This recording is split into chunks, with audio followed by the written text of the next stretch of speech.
क्रांति की। और इसीलिए उन्होंने कहा कि जो जागरूक लोग थे, समझदार थे, उन्होंने ब्राह्मण धर्म को छोड़ दिया है। वो या तो मुसलमान हो गए, या तो ईसाई हो गए, या तो सिख हो गए। कुछ गधे बचे हैं जो अभी भी बौद्ध नहीं बनना चाह रहे हैं। वो चाहते थे कि जो जागरूक थे, जो ब्राह्मणवाद के चंगुल में फंसे हुए लोग हैं, जो समझ गए इनकी गैर बराबरी की नीति को, वो तो मुसलमान हो गए, सिख हो गए, जैन हो गए, सिख हो गए, और भी अलग अलग धर्मों में चले गए। लेकिन कुछ ऐसे लोग थे जो ईमानदारी से गुलामी स्वीकार करके बैठे थे, चाहे वो अछूत हो, चाहे वो सछूत हो, चाहे वो अनटचेबल हो और चाहे वो शूद्र हो। बाबा साहब चाहते थे कि इनको अगर ये महसूस होगा सम्मान का भाव, तो ये बौद्ध बन जाएंगे। लेकिन आज कितनी सालें हो गई उनकी धम्म क्रांति के बाद, आज भी भारत में 5% लोग बौद्ध नहीं बन पाए। लेकिन मुझे खुशी इस बात की है कि वैचारिक बौद्धों की संख्या बहुत बड़ी है। भले ही लिखित में हम 2% बौद्ध ना हो, लेकिन भारत में आज लगभग 20% लोग वैचारिक बुद्धिस्ट हो गए हैं, जिन्होंने बामनों से अपना नाता तोड़ दिया है। उन लोगों को इकट्ठा करने की जरूरत है और एक सही दिशा देने की जरूरत है।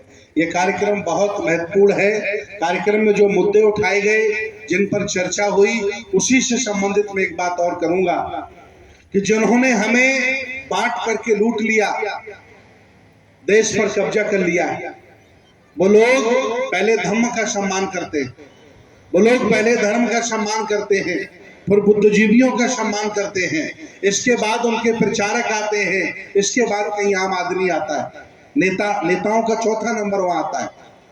लेकिन हम बिना धर्म के, बिना व्यवस्था के, बिना संगठन ढांचा के उनसे कैसे लड़ पाएंगे, इस पर भी हमें विचार करना पड़ेगा।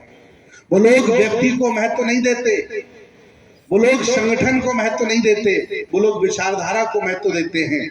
और हम लोग संगठन भी नहीं समझ पाए, व्यक्ति को भी नहीं समझ पाए, विचारधारा कहां समझेंगे और उनसे लड़ने की बात करते हैं। ये हमें तय करना पड़ेगा कि व्यक्ति बड़ा नहीं होता, संगठन बड़ा नहीं होता, विचारधारा बड़ी होती है। अगर भंते सुमित रतन समाज में अच्छा काम ना करे तो उसे छोड़ दीजिए, कोई सम्मान देने की जरूरत नहीं है।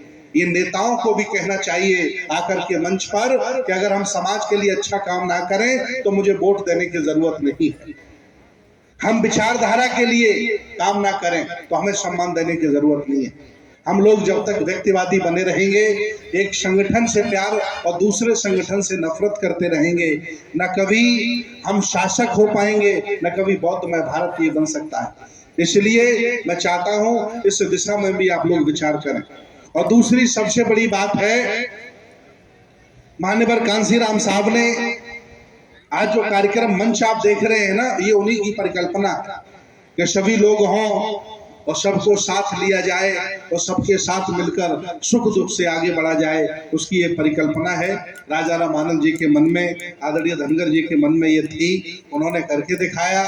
और हम तो मुखर होकर के लग गए हैं, क्योंकि हम जान गए हैं कि दोस्त और दुश्मन हमारा कौन है। लेकिन अभी भी हमारे बहुजन समाज में इतने नासुखरे लोग हैं कि ये जान ही नहीं पाए कि दोस्त और दुश्मन उनका कौन है, या वो जान करके ड्रामा कर रहे हैं।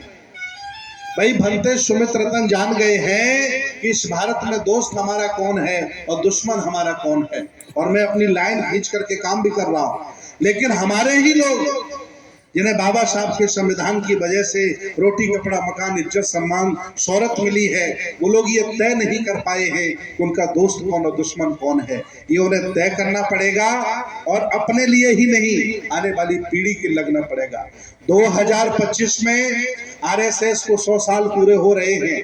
उनका पूरा मंसूबा है कि देश को हिंदू राष्ट्र कर दिया जाए और भारत के संविधान को बदल दिया जाए, और नया जो संसद भवन बना रहे हैं उसका श्यामा प्रसाद मुखर्जी नाम रख दिया जाए। उन्होंने पूरी प्लानिंग बना ली है। अब इसकी तुलना में इसके सामने बहुजन आंदोलन लोगों का भी कोई प्लान होना चाहिए कि 2025 तक हमने बनाया है, 100 लोगों ने मिलकर के प्लान बनाया है कि 2025 तक पूरे भारत में लिखित ना सही, भाई कानून तो अभी है नहीं, पर्सनल लॉ बौद्धों का है नहीं, अभी हमें हिंदू धर्म में जोड़ा जाता है, ना कोई हमारा मैरिज एक्ट है।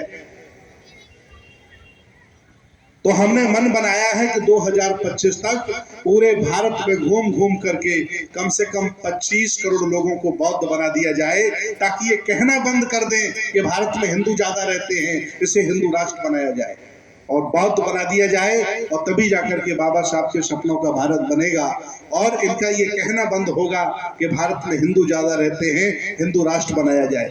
इसलिए हम लोग निकल पड़े हैं, पूरे भारत में, पूरे भारत के अलग अलग राज्यों में घूम घूम करके काम कर रहे हैं। और आप लोग इस काम को आगे बढ़ाइए।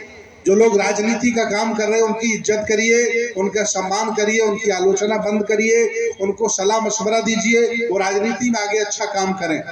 जो लोग बिजनेस कर रहे हैं उनका भी हौसला बढ़ाइए, जो लोग और तरह के कार्य कर रहे हैं समाज में सबकी इज्जत करिए, लेकिन जो धार्मिक कार्य कर रहा है, बुद्ध के आंदोलन को आगे बढ़ा रहा है, उनका भी साथ दीजिए। मैं आपसे साथ मांगने आया हूं और अलीगढ़ के लोग भगवान बुद्ध के धम्म में, बाबा साहब के आंदोलन में बढ़ चढ़ करके हिस्सा लेते हैं। मैं पिछले 15 सालों से जानता हूं, इसलिए मैं चाहता हूं कि अब हम समझ गए होंगे कि दोस्त दुश्मन हमारा कौन है।